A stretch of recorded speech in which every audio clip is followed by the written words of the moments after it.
नमस्कार। आकाशवाणी से प्रस्तुत है समाचार संध्या।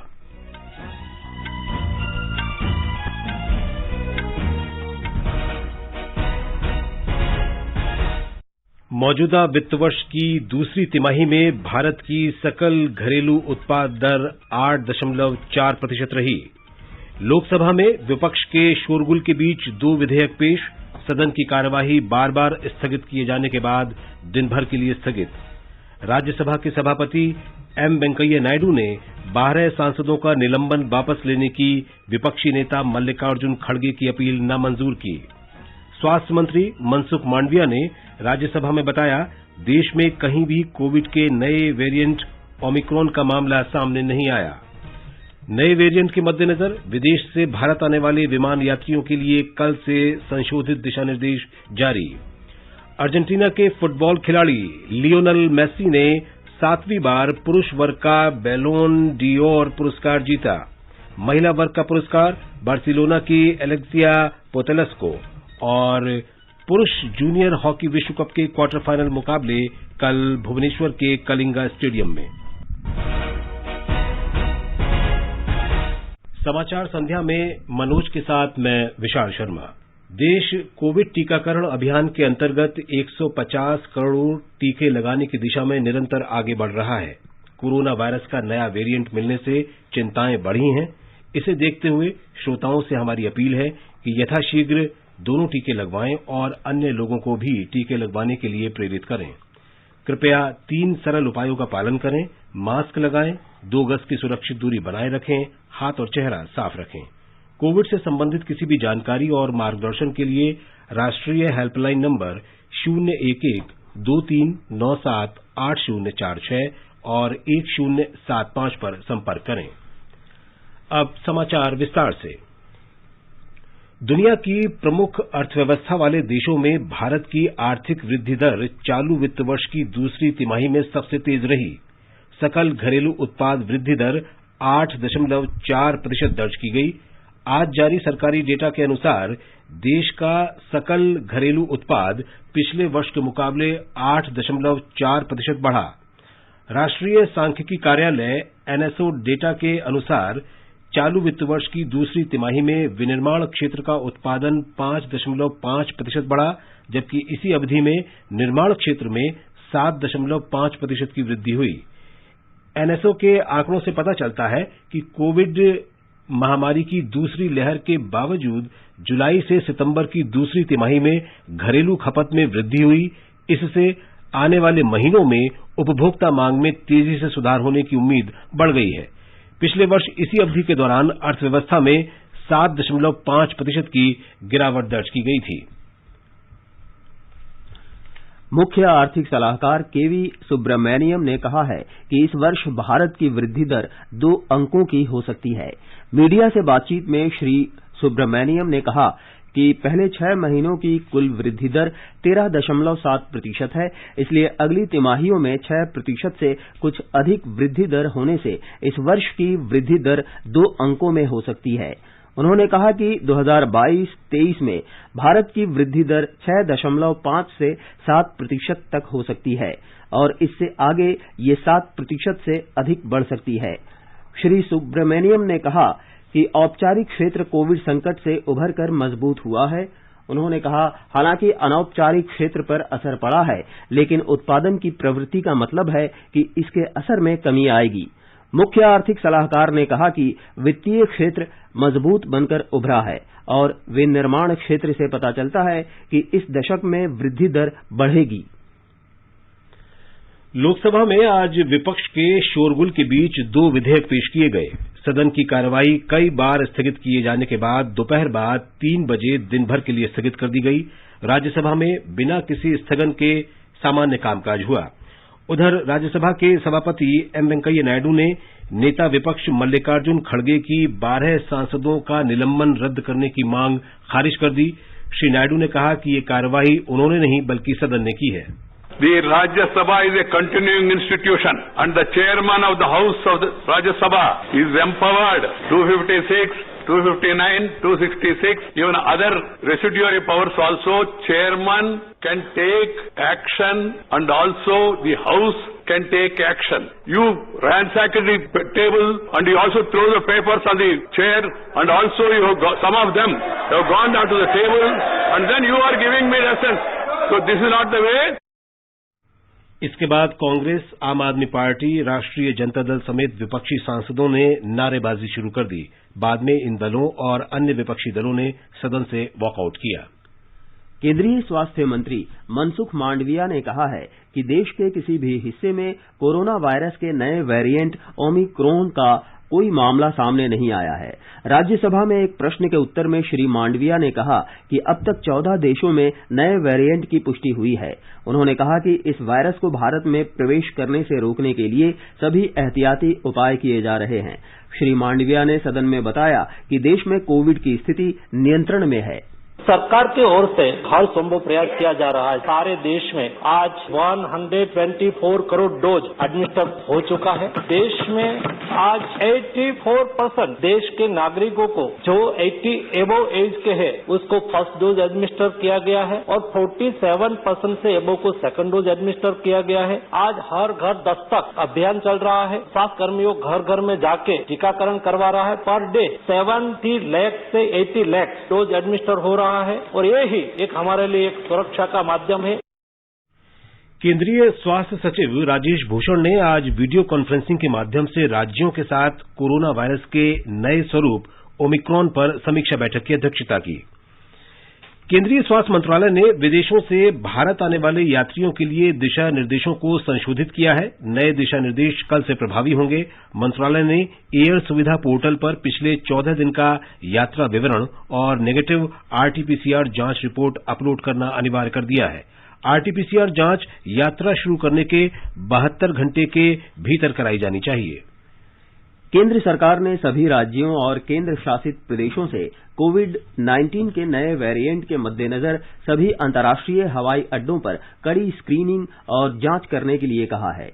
केंद्रीय गृह सचिव अजय कुमार भल्ला ने इस संबंध में राज्यों और केंद्र शासित प्रदेशों के मुख्य सचिवों और प्रशासकों को पत्र लिखा है। राष्ट्रव्यापी टीकाकरण अभियान के अंतर्गत अब तक 123 करोड़ 27 लाख कोविड टीके लगाए जा चुके हैं। स्वस्थ होने की दर 98.35% है, जो पिछले वर्ष मार्च के बाद से सर्वोच्च दर है। पिछले 24 घंटों में 10,116 लोग संक्रमण मुक्त हुए हैं। ये समाचार हमारी वेबसाइट newsonair.com/hindi और हमारे mobile app news on AIR पर भी उपलब्ध हैं। चलो मिलकर एक शुरुआत करें, चलो एक फैसला आज करें, मास्क नहीं तो टोकेंगे, कोरोना को रोकेंगे, चलो एक इरादा करते हैं, चलो कुछ वादा करते हैं, मास्क नहीं तो टोकेंगे, कोरोना को रोकेंगे। समाचार संध्या में आपका फिर स्वागत है। एडमिरल आर हरि कुमार ने आज नौसेना के 25वें अध्यक्ष के रूप में पदभार ग्रहण किया। उन्होंने सेवानिवृत्त एडमिरल करमबीर सिंह का स्थान लिया है। पत्रकारों से बातचीत में उन्होंने कहा कि भारतीय नौसेना का अध्यक्ष बनना उनके लिए सम्मान की बात है। एडमिरल हरि कुमार ने कहा कि नौसेना का ध्यान राष्ट्रीय समुद्री हितों और समुद्री सुरक्षा से जुड़ी चुनौतियों पर केंद्रित है। भारतीय नौसेना का फोकस हमारे नेशनल मैरीटाइम इंटरेस्ट और मैरीटाइम सिक्योरिटी चैलेंजेस पर है और इसके लिए हम अपना पूरा ताकत लगाएंगे। प्रधानमंत्री नरेंद्र मोदी शुक्रवार को वीडियो कॉन्फ्रेंस के माध्यम से फिनटेक पर वैचारिक नेतृत्व फोरम इन्फिनिटी का उद्घाटन करेंगे। इस कार्यक्रम का आयोजन गिफ्ट सिटी और ब्लूमबर्ग के सहयोग से भारत सरकार के अंतर्राष्ट्रीय वित्तीय सेवा केंद्र प्राधिकरण ने किया है। इन्फिनिटी फोरम के पहले संस्करण में इंडोनेशिया, दक्षिण अफ्रीका और ब्रिटेन भागीदार देश हैं। गृह मंत्रालय ने आपदा प्रबंधन अधिनियम के अंतर्गत जारी कोविड-19 दिशा निर्देशों को लागू करने की अवधि बढ़ाकर 31 दिसंबर 2021 कर दी है। गृह मंत्रालय ने एक आदेश में राज्य और केंद्र शासित प्रदेशों से विदेशों से आने वाले यात्रियों की कड़ी स्क्रीनिंग और जांच करने को कहा है। आदेश में यह भी कहा गया है कि इन अंतर्राष्ट्रीय यात्रियों की बारीकी से जांच की जाए और स्वास्थ्य मंत्रालय के दिशा निर्देशों के अनुसार जांच की जानी चाहिए। इसके अलावा जांच में पॉजिटिव पाए गए यात्रियों के नमूने तेजी से विशेष Bharat SARS-CoV-2 genomics consortium INSACOG genome sequencing प्रयोगशालाओं में भेजे जाएं। सूक्ष्म, लघु और मध्यम उद्यम MSME मंत्री नारायण राणे ने आज नई दिल्ली में वित्त मंत्री निर्मला सीतारामन से मुलाकात की और महत्वपूर्ण योजनाओं को जारी रखने तथा मंत्रालय के बजट में वृद्धि किए जाने के बारे में विस्तृत चर्चा की। श्री राणे ने कोविड से प्रभावित MSME इकाइयों की ऋण आवश्यकताओं का मुद्दा भी उठाया। उन्होंने विदेशी निवेश आकर्षित करने के लिए विश्वसनीय नीति पर बल दिया। वित्त मंत्री ने MSME क्षेत्र के विकास के लिए मंत्रालय का बजट बढ़ाने में सहयोग का भरोसा दिलाया। उन्होंने बताया कि बैंकों से MSME की आवश्यकताओं के प्रति संवेदनशील बनने के लिए कहा जाएगा और बैंकरों और ऋण लेने के इच्छुक MSME उद्यमियों के बीच जिला स्तर पर विचार विमर्श आयोजित किए जाएंगे।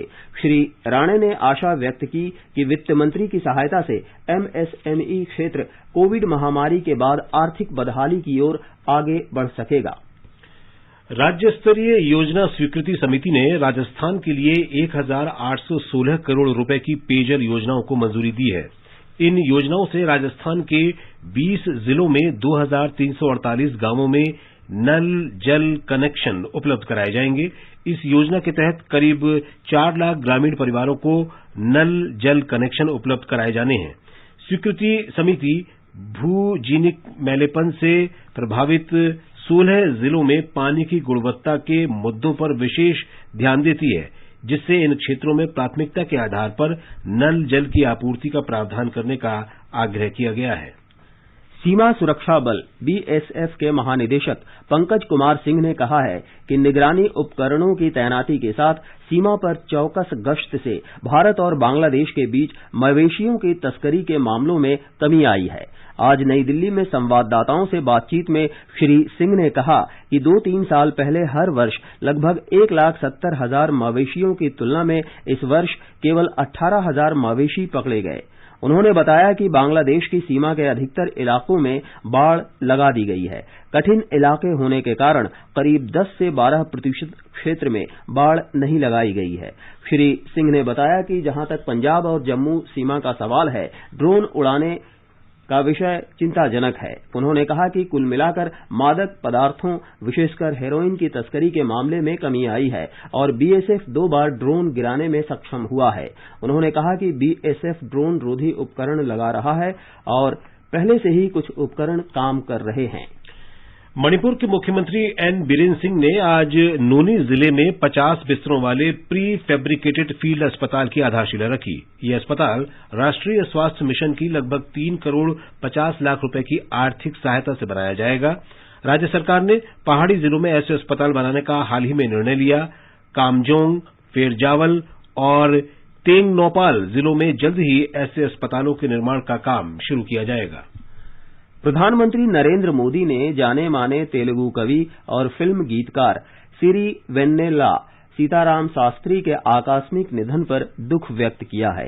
एक ट्वीट में श्री मोदी ने कहा कि उनकी काव्य और बहुमुखी प्रतिभा उनके कई कार्यों में देखी जा सकती है। प्रधानमंत्री ने कहा कि श्री शास्त्री ने तेलुगु को लोकप्रिय बनाने के लिए कई प्रयास किए। श्री मोदी ने सिरी वेन्नेला सीताराम शास्त्री के परिजनों और दोस्तों के प्रति संवेदना व्यक्त की है। सिरी वेन्नेला सीताराम शास्त्री का कल शाम हैदराबाद के एक निजी अस्पताल में निधन हो गया। आगे बढ़ने से पहले मुख्य समाचारों पर एक नजर। मौजूदा वित्त वर्ष की दूसरी तिमाही में भारत की सकल घरेलू उत्पाद दर 8.4% रही। लोकसभा में विपक्ष के शोरगुल के बीच 2 विधेयक पेश। सदन की कार्यवाही बार बार स्थगित किए जाने के बाद दिन भर के लिए स्थगित। राज्यसभा के सभापति M वेंकैया नायडू ने 12 सांसदों का निलंबन वापस लेने की विपक्षी नेता मल्लिकार्जुन खड़गे की अपील नामंजूर की। स्वास्थ्य मंत्री मनसुख मांडविया ने राज्यसभा में बताया, देश में कहीं भी कोविड के नए वेरिएंट ओमिक्रॉन का मामला सामने नहीं आया। नए वेरिएंट के मद्देनजर विदेश से भारत आने वाले विमान यात्रियों के लिए कल से संशोधित दिशा निर्देश जारी। अर्जेंटीना के फुटबॉल खिलाड़ी लियोनेल मेसी ने 7वीं बार पुरुष वर्ग का बैलोन ड'ओर पुरस्कार जीता। महिला वर्ग का पुरस्कार बार्सिलोना की एलेक्सिया पुटेलस को और पुरुष जूनियर हॉकी विश्व कप के क्वार्टर फाइनल मुकाबले कल भुवनेश्वर के कलिंगा स्टेडियम में।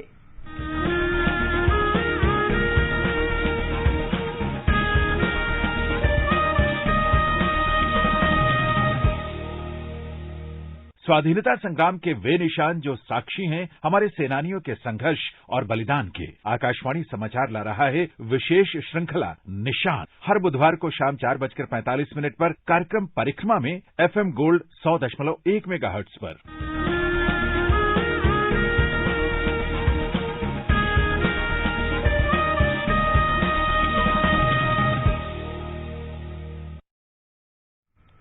पुरुष जूनियर हॉकी विश्व कप के क्वार्टर फाइनल मुकाबले कल भुवनेश्वर के कलिंगा स्टेडियम में खेले जाएंगे। पहले मैच में जर्मनी का सामना स्पेन से, जबकि दूसरे मुकाबले में नीदरलैंड्स और अर्जेंटीना की टीमें आमने सामने होंगी।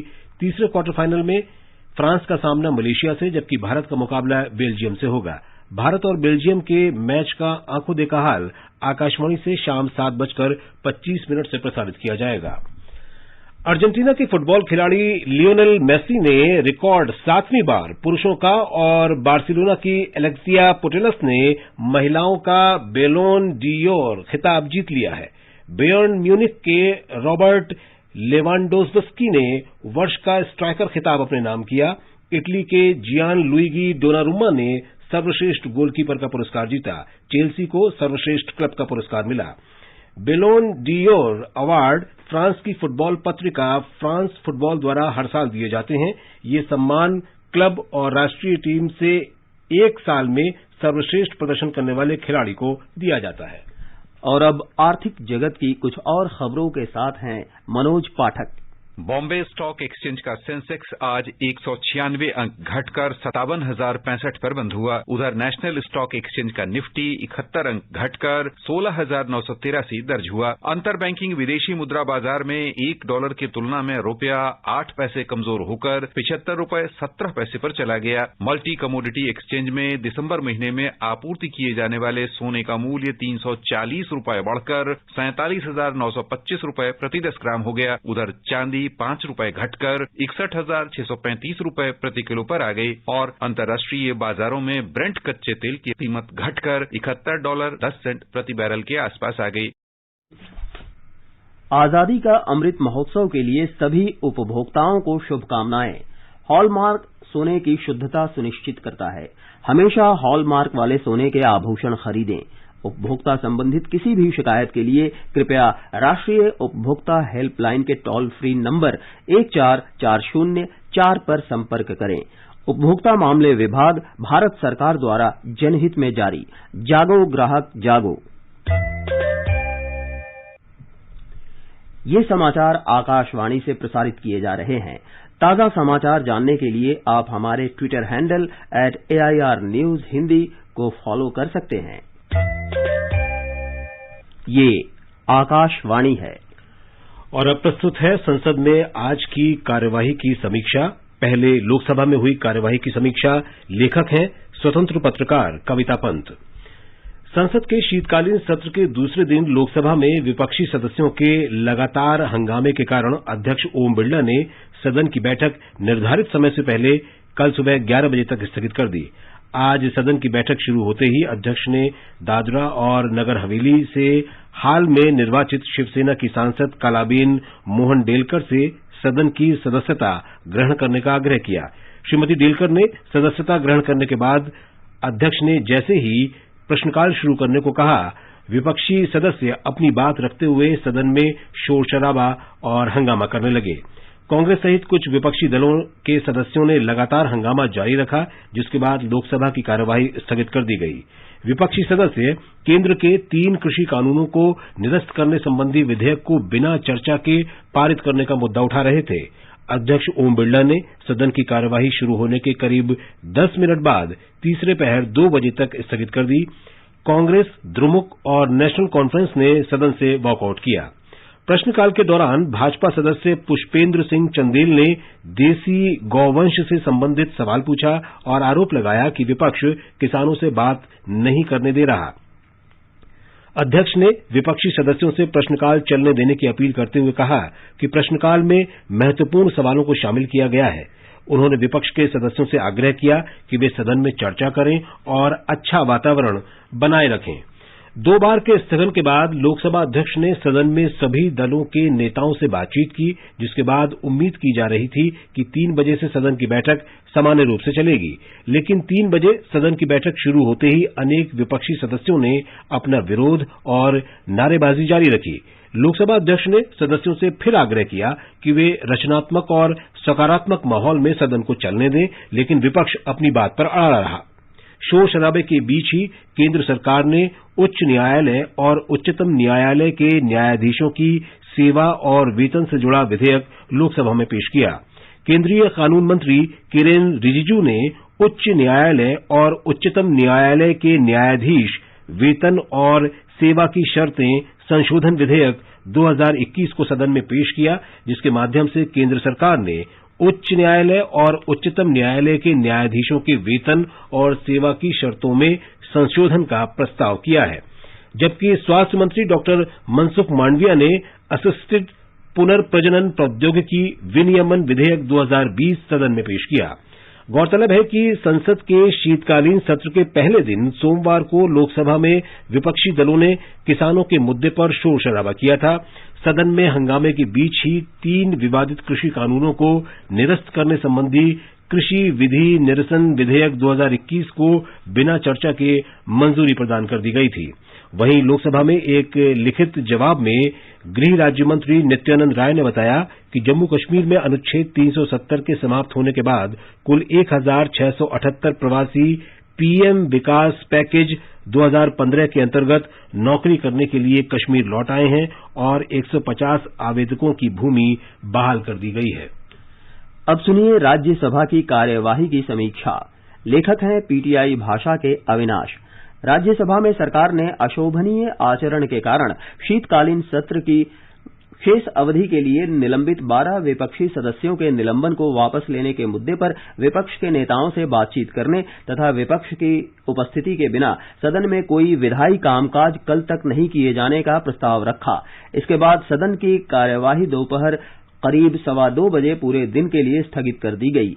सदन की कार्यवाही शुरू होने पर सभापति एम वेंकैया नायडू ने 12 सदस्यों के निलंबन को लेकर एक बयान दिया और कहा कि यदि निलंबित सदस्यों को अपनी गलती का एहसास हो तो नेता प्रतिपक्ष और सदन के नेता आपस में चर्चा कर सकते हैं और विपक्ष के प्रस्ताव पर विचार किया जा सकता है।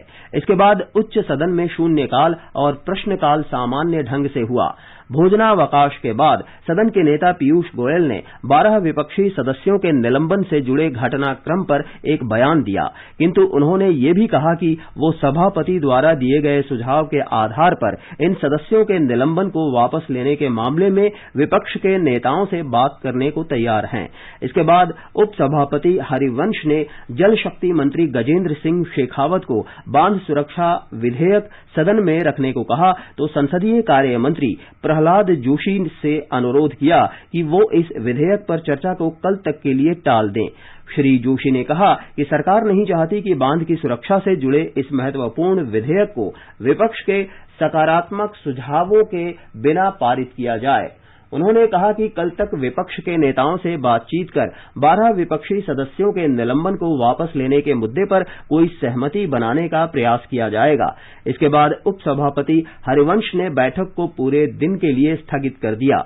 इससे पहले सभापति वेंकैया नायडू ने विपक्षी दलों के 12 सदस्यों के निलंबन के फैसले को उचित ठहराया और कहा कि निलंबित सदस्यों को अपने किए पर कोई पछतावा नहीं है। श्री नायडू ने यह भी कहा कि सभापति होने के नाते किसी पर कार्रवाई करने में उन्हें खुशी नहीं होती, लेकिन इसके साथ ही उनकी जवाबदेही भी है। शून्यकाल के दौरान विपक्ष के नेता और कांग्रेस के वरिष्ठ नेता मल्लिकार्जुन खड़गे ने जब ये मुद्दा उठाया और सभापति से 12 विपक्षी सदस्यों का निलंबन रद्द करने का अनुरोध किया, तब श्री नायडू ने कहा, ये निलंबन आसन की ओर से नहीं, सदन की ओर से किया गया है। उन्होंने कहा कि निलंबित सदस्यों ने अपने किए पर किसी तरह का पछतावा जाहिर नहीं किया, बल्कि अपने किए को उचित ठहराया। श्री खड़गे के 12 सदस्यों का निलंबन समाप्त करने की अपील अस्वीकार करते हुए सभापति ने कहा, निलंबन का प्रस्ताव रखा गया, उसे मंजूरी दी गई। श्री नायडू ने कहा कि उन्हें नहीं लगता कि निलंबन रद्द करने की नेता प्रतिपक्ष की अपील विचार करने योग्य है। इस पर कांग्रेस, आम आदमी पार्टी, राष्ट्रीय जनता दल और वाम दलों के सदस्यों ने विरोध जताया। इन दलों के सदस्यों ने सदन की कार्यवाही का बहिष्कार करते हुए वॉकआउट कर दिया। तृणमूल कांग्रेस के नेता डेरेक ओब्रायन ने आरोप लगाया कि संसद के मानसून सत्र के दौरान विपक्षी दलों के सदस्यों को महत्वपूर्ण मुद्दों पर चर्चा करने की अनुमति नहीं दी गई और वो हंगामा करने के लिए बाध्य हुए। इसके बाद सदन में शून्यकाल चला और मनोनीत सदस्य डॉक्टर नरेंद्र जाधव ने केंद्र सरकार से देश में कोविड रोधी टीके की बूस्टर खुराक लोगों को देने के लिए एक नीति बनाने की मांग उठाई। शून्यकाल में ही तृणमूल कांग्रेस के लुइजिन्हो फालेयरो ने गोवा में प्राकृतिक संसाधनों और पर्यावरण का मुद्दा उठाया। बीजू जनता दल के सुभाष चंद्र सिंह ने आंगनवाड़ी कर्मियों का मानदेय बढ़ाने की मांग की। इसके साथ ही विभिन्न दलों के सदस्यों ने आंध्र प्रदेश, कर्नाटक और तमिलनाडु में बीते 1 महीने के दौरान हुई भारी बारिश और इससे हुए जानमाल के नुकसान का मुद्दा उठाया तथा केंद्र सरकार से आर्थिक मदद दिए जाने की मांग की ताकि लोगों को राहत मुहैया कराई जा सके। तमिल मनीला कांग्रेस के जी.के. वासन ने तमिलनाडु में भीषण बारिश का मुद्दा उठाया और कहा कि 1 माह से इस प्राकृतिक आपदा की वजह से राज्य में तबाही मची है और जनजीवन बाधित हो गया है। उन्होंने कहा कि चेन्नई, कांचीपुरम, तिरुवल्लुर में 100 साल से अधिक समय में ऐसी बारिश नहीं देखी गई। भाजपा सदस्य केसी राममूर्ति ने कर्नाटक में बारिश से हुई तबाही का जिक्र करते हुए कहा कि 6 दशक बाद राज्य में ऐसी बारिश हुई है और इससे हुआ जान माल का नुकसान अकल्पनीय है। वाईएसआर कांग्रेस पार्टी के विजय साई रेड्डी ने आंध्र प्रदेश में हुई भीषण बारिश का मुद्दा उठाया। भाजपा के सीएम रमेश ने कहा कि आंध्र प्रदेश में प्रशासनिक व्यवस्था को भी दुरुस्त किया जाना जरूरी है, अन्यथा लोगों को राहत मिल पाना मुश्किल होगा। विभिन्न दलों के सदस्यों ने वासन, राममूर्ति रेड्डी और रमेश द्वारा उठाए गए मुद्दों से स्वयं को संबद्ध किया। सभापति एम वेंकैया नायडू ने उम्मीद जताई कि सरकार आंध्र प्रदेश, केरल, कर्नाटक, तमिलनाडु में बारिश की वजह से उत्पन्न हालात को देखते हुए तत्काल उचित कदम उठाएगी ताकि इन राज्यों के लोगों को समुचित राहत मिल सके। अभी आप संसद में हुई आज की कार्यवाही की समीक्षा सुन रहे थे। आकाशवाणी का समाचार सेवा प्रभाग आज रात 9:30 बजे कोरोना जागरूकता श्रृंखला के तहत हिंदी और अंग्रेजी में लाइव फोन इन कार्यक्रम प्रसारित करेगा। कार्यक्रम में अखिल भारतीय आयुर्विज्ञान संस्थान एम्स के कान, नाक और गला रोग विभाग के प्रमुख डॉक्टर आलोक ठक्कर श्रोताओं के प्रश्नों के उत्तर देंगे। कार्यक्रम को एफएम गोल्ड चैनल और अतिरिक्त मीटरों पर सुना जा सकता है। श्रोता हमारे विशेषज्ञ से टोल फ्री नंबर 1800-115767 और टेलीफोन नंबर 011-2331-4444 पर प्रश्न पूछ सकते हैं। हमारे Twitter handle @AIR News Alerts #AskAIR पर भी सवाल पोस्ट किए जा सकते हैं। और अब अंत में मुख्य समाचार एक बार फिर। मौजूदा वित्त वर्ष की दूसरी तिमाही में भारत की सकल घरेलू उत्पाद दर 8.4% रही। लोकसभा में विपक्ष के शोरगुल के बीच 2 विधेयक पेश, सदन की कार्यवाही बार बार स्थगित किए जाने के बाद दिन भर के लिए स्थगित। राज्यसभा के सभापति एम वेंकैया नायडू ने 12 सांसदों का निलंबन वापस लेने की विपक्षी नेता मल्लिकार्जुन खड़गे की अपील नामंजूर की। स्वास्थ्य मंत्री मनसुख मांडविया ने राज्यसभा में बताया, देश में कहीं भी कोविड के नए वेरिएंट ओमिक्रॉन का मामला सामने नहीं आया। नए वेरिएंट के मद्देनजर विदेश से भारत आने वाले विमान यात्रियों के लिए कल से संशोधित दिशा निर्देश जारी।